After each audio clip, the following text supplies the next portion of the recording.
Dans cette vidéo, je te donne la liste des 5 courriels à mettre dans ta séquence de suivi des téléchargements de ton e-book, ton aimant client ou lead magnet, et je te montre comment tu vas gagner du temps en automatisant cette séquence avec l'outil Sandyblue. Tu as déjà entendu qu'il te fallait une séquence de courriels à la suite du téléchargement de ton e-book ou lead magnet. Mais voilà, tu ne sais pas ce qu'elle doit contenir ni à quoi elle va te servir. Tu as déjà une newsletter, donc qu'est-ce que cela va apporter à ton auditoire de mettre en place cette séquence ? C'est simple, de mon point de vue, c'est un moment d'apporter un plus pour faciliter et gagner du temps lors de la mise en place de la solution que tu as partagée dans ton lead magnet ou e-book. Il faut la voir comme un cadeau que tu leur fais. Ce cadeau, qui est un apport supplémentaire, sera vraiment apprécié par les personnes qui téléchargent ton e-book si tu orientes la séquence pour une aide supplémentaire. Qui n'aime pas les cadeaux, franchement ? Il n'y a pas de nombre minimum ou maximum pour une séquence de courriels. Je te partage maintenant la séquence de 5 courriels qu'on envoie à la suite du téléchargement de notre lead magnet. Le premier courriel envoyé est celui qui rappelle où les personnes peuvent obtenir ton lead magnet. Beaucoup de personnes ne téléchargent pas le contenu de suite ou perdent l'e-book et ils souhaitent l'obtenir à nouveau. Simplifions-leur la vie en leur envoyant le lien de téléchargement ou de visionnage de la vidéo sans qu'elle n'ait à refaire l'inscription. En plus, cela ne sert à rien pour toi car tu as déjà leur email et pour eux, c'est une perte de temps. Le deuxième courriel que tu vas leur envoyer est un courriel de remerciement et de gratitude. Ton prospect t'a donné son email même si c'est contre un produit que tu lui as fourni. Il a fait cet effort. Récompense-le avec un email de remerciement.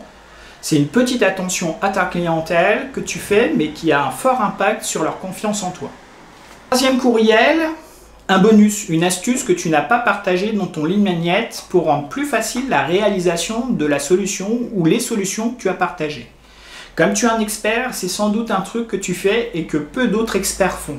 Cela peut être un ordre d'exécution différent, une procédure à suivre, un moyen de vérifier que la personne ne fait pas une erreur, comme font beaucoup de débutants, ou simplement simplifier une étape de ta solution. Il faut que ce truc soit tellement simple qu'il semble évident de le faire. Mais si tu regardes faire un débutant, alors tu verras qu'il ne le fait pas. Le quatrième courriel est aussi une astuce que tu partages. Cette fois, l'astuce est une astuce qui fait gagner du temps. Offre un moyen qui permet de réduire drastiquement le temps de la personne qui réalise ta solution. Cela pourrait être un fichier que tu partages et qui fait gagner un temps fou. Il a des sections à remplir, des informations à compléter, etc. Cela permet à ton client de ne pas se poser de questions à ce qu'il doit mettre dans son propre document. L'autre élément très utile est un partage d'outils qui transforme une tâche manuelle en une tâche automatique, comme ici je vais te montrer comment automatiser cette séquence de mails avec Sandyblue. Le cinquième courriel à envoyer est une présentation de toi. C'est un bon moment pour indiquer à ton prospect pourquoi tu fais ce que tu fais. Et dans ce courrier, rends ton histoire inspirante. Partage-y un peu de toi. Pourquoi tu fais ce que tu fais? Qu'est-ce qui t'amène à faire ce que tu fais? Qu'est-ce que tu aimes dans ce que tu fais? Qu'est-ce que tu as de différent par rapport aux autres experts? Enfin, explique ce que les personnes ont à gagner à lire tes futures communications. Bon, je viens de te partager mes 5 courriels de base qu'on envoie aux personnes qui téléchargent notre e-book ou suivent notre formation offerte. Tu peux compléter cette séquence avec des études de cas, d'autres astuces, des histoires inspirantes de tes clients. Je te propose maintenant de regarder comment automatiser cette séquence de mails à chaque fois que quelqu'un récupère ton lead magnet. Dans cette présentation d'automatisation, je suppose que tu as déjà un compte Sandyblue et que tu as fait les différentes vérifications comme ton email et ton domaine. Pour info, j'utilise soit le terme séquence ou soit le terme scénario. Le scénario est le terme technique utilisé par Sandyblue pour indiquer des actions à mener. Dans notre cas, ça va être des séquences de mails. Pour commencer, tu as juste besoin d'aller dans la section Automations. Ici, quand tu as cliqué dessus, tu as la liste des séquences ou scénarios déjà présentes. Alors dans ton cas, peut-être que c'est la première fois que tu utilises Sandyblue, aucune séquence, aucun scénario, et tu vas créer ton premier scénario avec moi. Donc je vais commencer par créer ce nouveau scénario en cliquant tout simplement sur le bouton « Créer un nouveau scénario ». Sandyblue propose lors de la création différents types d'exemples qu'on peut reprendre automatiquement. Mais nous, dans notre cas, on a besoin d'utiliser un scénario from scratch. On va réaliser le scénario depuis zéro. Pour ça, on a juste besoin de cliquer sur le bouton « Créer un scénario personnalisé ». Pour commencer le scénario à partir de 0, il suffit juste de saisir le nom, la description et de cocher les conditions d'entrée. Pour automatiser la séquence, il est nécessaire d'avoir un point d'entrée. Dans notre cas, c'est simplement un ajout à ma liste de prospects qui sera l'événement déclencheur de la séquence de mail. Pour cela, je clique sur le point d'entrée. J'ai un menu qui apparaît, je sélectionne dans celui-ci « Activité des contacts », puis « Ajouter un contact à une liste ». La liste est un super mécanisme utile pour rassembler les contacts en fonction de critères comme des téléchargements, recevoir des newsletters, etc. Et on peut les manipuler. Ici, j'ai choisi dans la liste déroulante la liste qui m'intéresse, qui est prospect. Alors, pour info, c'est la dernière liste que j'ai créée et elle se présente automatiquement en première entrée et est déjà présélectionnée. Bien entendu, si tu n'as jamais utilisé Sandyblue, tu n'as pas de liste encore présente, donc je vais te montrer comment créer cette liste. Pour cela, il faut aller tout simplement dans le menu Contact. Je demande à mon navigateur de m'ouvrir Contact dans un autre onglet pour ne pas perdre l'endroit où je suis dans mon automatisation. Dans Contact, tu trouves la liste de tous les contacts et tu peux également visualiser ceux de tes différentes listes. Dans le menu à gauche, tu cliques sur Liste. Tu visualises les listes déjà créées. Dans ton cas, peut-être que tu n'en as aucune.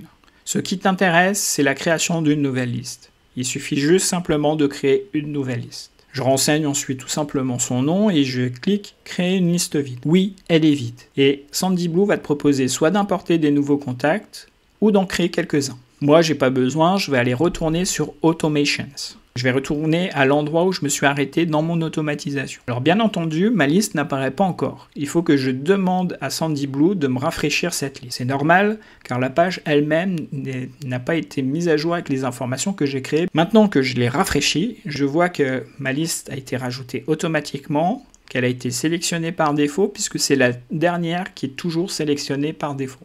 Donc j'ai juste besoin de dire OK, mon point d'entrée a été créé. Du coup, je peux commencer à ajouter une première action dans ma séquence qui est d'ajouter mon premier courriel. Tu as juste besoin de sélectionner le plus et tu choisis « Envoyer un email ».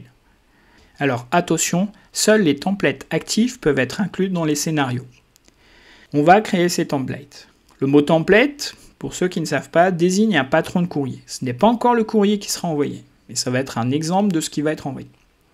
Le template peut être utilisé dans plusieurs séquences de mails différentes. Ça a quand même un avantage quand on veut mutualiser certaines séquences de mails.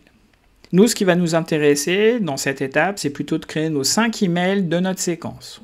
Je te montre comment créer le premier template de courriel. Une fois que tu sais créer un template courriel, tu reproduis les manipulations pour créer les autres templates d'email. Première étape est de paramétrer ce template. On va donner un nom, on va définir un objet, écrire un aperçu du texte de courriel. En gros, on va rédiger un teaser. Dans l'exemple, je choisis de préfixer les noms de mes templates avec le but recherché, suivi ebook. Et j'indique en quelques mots la teneur du courriel. Ça va m'aider dans le suivi de tous mes templates. Je rédige un titre qui indique clairement à la personne qu'elle va récupérer le lien de téléchargement du ebook qu'elle a commandé. Ensuite, je rédige un texte d'aperçu pour éviter que la personne qui reçoit le mail le jette tout simplement. Ensuite, j'ai juste besoin de dire quel est l'expéditeur qui va être utilisé pour cette séquence de mail. Si on n'en a qu'un seul, par défaut, il est sélectionné. Et si on en a plusieurs, il faut qu'on choisisse lequel on prend. Et tu vois, il y a un lien option avancée. Franchement, tu n'as pas besoin de cliquer dessus, ça t'apportera rien pour le moment. Alors go, je te propose d'aller à la prochaine étape qui est la création du mail à proprement parler. À cette étape, l'outil te propose de partir soit de zéro, soit d'un mail ou d'un template que tu as déjà créé. Le deuxième mail, troisième, quatrième et cinquième mail, tu pourras partir de ton premier mail que tu auras créé. Mais dans notre cas, comme c'est notre premier mail, on va faire tout de zéro. L'éditeur va te proposer l'éditeur drag and drop. Tu peux le voir, il te propose une structure que tu peux suivre. Pour ma part, j'aime les mails simples. Ici, c'est trop compliqué, il y a trop de trucs, c'est un peu fouillis. Donc je supprime tout à l'exception des sections sur mon entreprise, les liens sur les réseaux sociaux et la section se désinscrire. Je vais commencer par modifier les informations de mon entreprise ou de mon nom ou des informations qui me concernent et je garde uniquement les réseaux sociaux dont j'ai une page. Avec Céline, on adore avoir une signature de mail un peu spécifique avec notre tête Céline et Nico. Pour ça, on ajoute une section à images, et on va sélectionner l'image qui correspond à notre signature. Pas d'image, SandyBoot proposera de l'importer également. Je vais ajouter une section de texte au-dessus de cette image, au-dessus de cette signature. Et j'ai plus qu'à rédiger ce corps de texte pour mon premier courriel de ma première séquence. Je peux commencer par exemple par « Bonjour Nicolas ». Nicolas est le prénom de mon contact. Il suffit pour ça juste de faire une personnalisation. Pour ça, je clique sur « Personnaliser » et je choisis le prénom. Bien sûr, si tu as un lien à mettre dans ton email, puisqu'on est sur le premier mail, il y a des chances qu'il y a ton lien de téléchargement, sélectionne l'option lien et copie-y celui-ci. Que le mail te va, semble cohérent, simple, efficace, enregistre et tu quittes. Une fois que tu as enregistré ton email, je t'invite à faire un essai pour vérifier que ton lien est bon et que tes images s'affichent correctement. Pour juste besoin de cliquer sur envoyer un test et de saisir ton email. Là, à ce moment-là, moi je t'invite vraiment à cliquer sur le lien et de vérifier où il t'amène. Tu verras, de temps en temps, tu auras des surprises. Ensuite, je vérifie la mise en forme sur le mobile. Est-ce que ça s'affiche correctement? Est-ce que les différents éléments que j'ai positionnés sont à la bonne taille? Est-ce que c'est dans le bon ordre? Etc.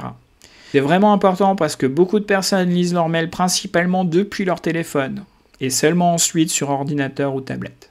Tu es OK avec ce super mail, alors tu n'as plus qu'à enregistrer et l'activer. Pour ça, tu cliques sur enregistre et active, c'est tout simple. Voilà, ton template est prêt, tu n'as plus qu'à revenir sur ton scénario, tu vas rafraîchir comme le point d'entrée, rafraîchir la liste des templates. Tu cliques sur le bouton rafraîchir la liste. Le template apparaît, il est sélectionné par défaut parce que c'est le dernier que tu as créé. Tu n'as plus qu'à cliquer sur OK et tu vois une nouvelle étape avec le premier courriel que tu envoies dans ta séquence. On va répéter l'ensemble de ces opérations, mais avant ça, si tu mets seulement que tes courriels, tes 5 courriels, et que tu les envoies, tes clients, tes prospects, les personnes qui viennent de s'inscrire sur ta liste vont tous la recevoir d'un coup. On est obligé pour ça de mettre une petite temporisation entre l'envoi de 2 mails. Et pour ça, je vais te proposer d'ajouter une temporisation d'1 jour. Pour ajouter la temporisation, tu as juste besoin de cliquer sur le bouton plus et choisir dans le menu « Ajouter un délai ». Pour faire la temporisation 1 jour, on a juste besoin de mettre 1 dans la première boîte et de sélectionner jour dans la deuxième. Et ensuite, tu n'as plus qu'à valider sur OK. Là, tu as maintenant une temporisation d'1 jour et on va pouvoir ajouter ton second mail de ta séquence. Tu as juste besoin de sélectionner le plus et tu choisis envoyer un email. Tu crées ton nouveau template, maintenant que tu sais le faire. N'oublie pas de saisir les champs comme objet, le nom, l'aperçu, de choisir ton expéditeur.